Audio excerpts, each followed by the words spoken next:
Hello everyone. Technical Aaron welcomes you. Please like, share and subscribe our channel and hit the bell icon.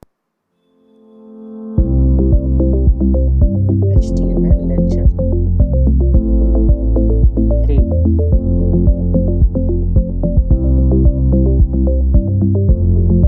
Topic to be covered in this writing a paragraph with using feedback, horizontal ruling using HR and new line using HR PR tag. Paragraph in HTML.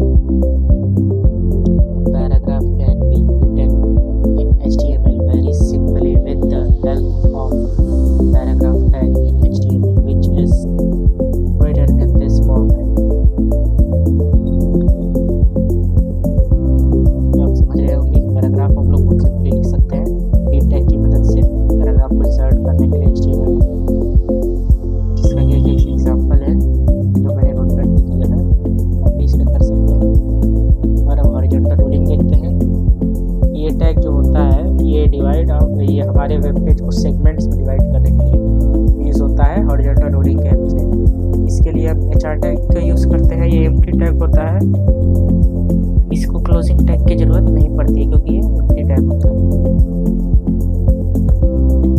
जैसे इसका भी हम example देख सकते हैं। ये देखिए दोनों एग्जाम्पल को मैंने कंपेयर कर दिया। पीछे वाले एग्जाम्पल का भी ये आउटपुट है। ब्रेक लाइन और न्यू लाइन देखिए PR टैग की हेल्प